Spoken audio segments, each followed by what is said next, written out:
Welcome to Glass of Bubbly. We've travelled back to the Prohibition era to taste some non-alcoholic sparkling wines.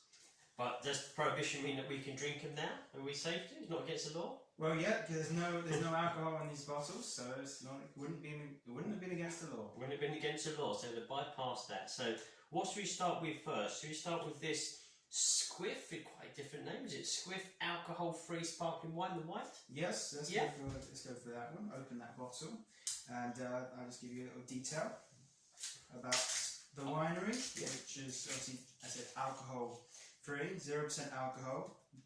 The grape juice was produced in Spain and in La Mancha, which is south of Madrid, but it was bottled in England. And the white uses exclusively 100% the Tempranillo grape. Tempranillo, yeah, Tempranillo.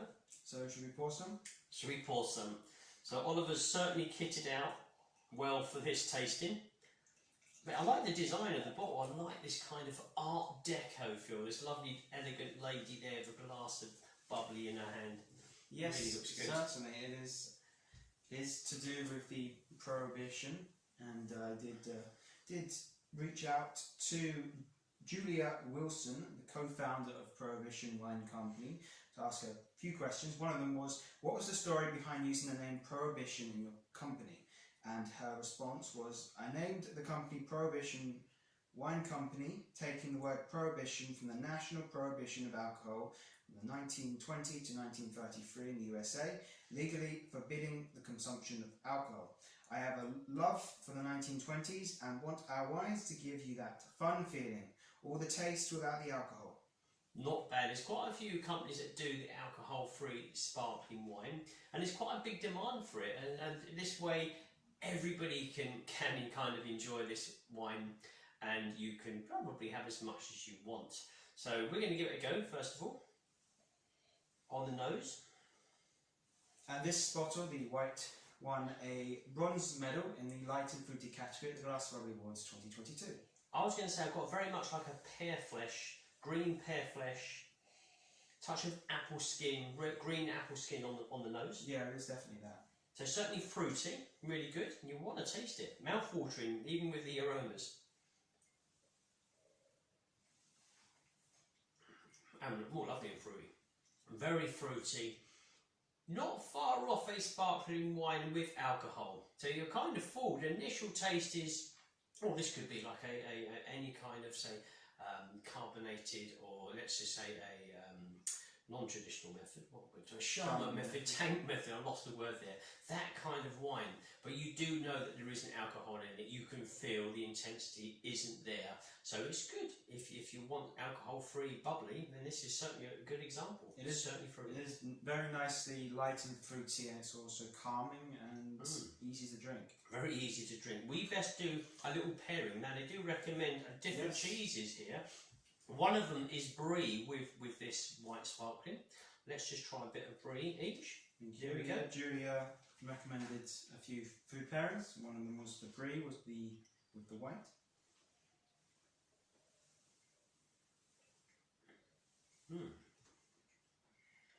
Lovely in the way that it mixes with that creaminess from the cheese, and then it sends like shards or bursts of fruit in between that silky layer. Nice pairing, touch palate cleansing as well. Yeah, very good. You're not missing out. So if you go for an afternoon with the lady friends and you're having a wine and cheese afternoon, you're not going to feel left out. Yeah, it's very easy, very easy to combine together. It's very relaxing. It's like dipping it in a glass, and it's just a nice little coating layer of the sparkling wine around the cheese. There we go, and definitely light and fruity for me, so a really good start off point. Shall we go over to the rosé? Yes, yep. Let's do the rosé. And just got a couple of little facts, interesting facts about wine during Prohibition. During Prohibition, shops started to sell something called Vino San Grape Brick, which was simply a dehydrated grape juice in a brick form. It wasn't illegal because grapes aren't automatically labelled as wine. It was just grape juice. But on the packaging, it had very clear instructions on what you should not do. Otherwise, you might have the misfortune of turning your dehydrated grape juice into an actual alcoholic wine. And that instruction was, after dissolving the brick in a gallon of water, do not place the liquid in a jug away in the cupboard for 20 days, because then it would turn into wine. That is good, isn't it? They got away with that kind of law by literally telling you not what you shouldn't be doing, but cheekily saying, if you want to turn it into one, that's what you need to do. So, playing their game there. It was strange, because when you see some old videos of that era, during Prohibition, and you see all of the kind of cops in the USA smashing the bottles in the street, and all the whiskey and wine pouring down into the drains, it was quite bizarre. But it happened all those years ago, and all these years later, here we have Prohibition wine. So, similar, it's got floral notes, it's pink floral, again with that fruity flesh and say green fruits with green and skin, green apple skin, green pear skin. I'm also getting more of a touch of red apple and sort of strawberries. The rosé version, got a silver medal in the Summer Days category at Glass Bubbly Awards 2022. Nice. Very similar style. Good levels of fruitiness.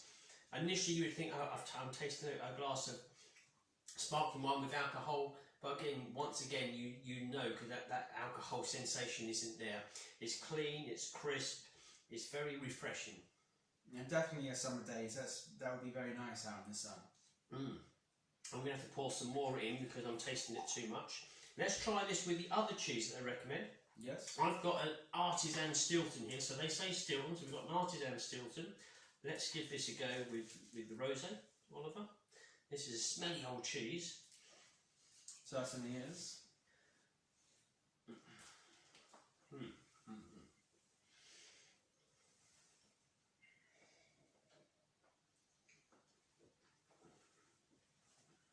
Right, it cancels out. That's a very strong Stilton, and when you taste it with the wine, it cuts through it all gone. But then the cheese comes back later, mid to closed palate. But initially, this wine is literally dissolved all of this really intensive flavours from the Stilton to give you a touch of like pink fruits and rose petals, that kind of sensation. Yeah. But the cheese comes back. The cheese does come back. It's been knocked down here and it's got back up again. So I think it comes back a bit softer, not as powerful. So for me, it's a lovely pairing. They're both very, very good. And the beauty of this is that you can have as much as you want to a degree. Certainly. And another fact for you would be that wineries during the Prohibition had to be very careful when selling their grapes, because if they ended up selling their grapes to someone who made wine, they would then be in trouble. And also, wineries didn't actually suffer as much during Prohibition. They suffered, of course, but not as much as a gin or a vodka sort of spirit, because they were given the opportunity to sell to churches for religious reasons, and that market sort of went up. Well, I bet the footfall of the churches went up as well. So, yeah, And, well. before we finish off, we were given a easy to make cocktail by Julia, which uses their white sparkling wine, 2 parts of their white sparkling wine, and then 1 part of a sort of bittersweet Amaro or Aperol, Yeah. sort of bittersweet thing. So we just eyeball it here, just 2 parts. There we go. And And then- drop of this sparkling white, alcohol free.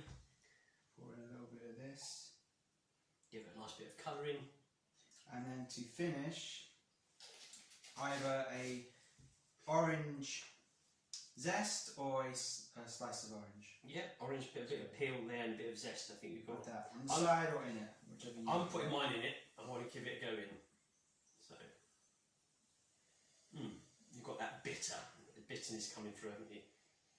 And the orange, so the orange taking over. Don't get so much of the kind of the fruits I had before, which was the pear and the apple. I've got the bitter and I've got the orange. Bitter and orange combination is nice.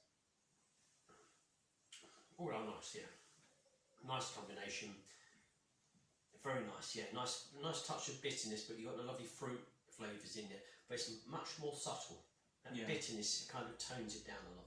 Again, I think a word to sum up Prohibition Wine Company's drinks are calm. They are relaxing, very very enjoyable to drink. They don't take a lot of concentration. It's very easy to Very pour, relaxing. very relaxing to pour a few glasses for all your friends and just have a nice time. But if you think about it here, what we've done is we've tasted it as a glass of bubbly, so enjoy it with friends, with some cheese. So who doesn't love a nice wine and cheese afternoon? And we've also put it as part of a cocktail.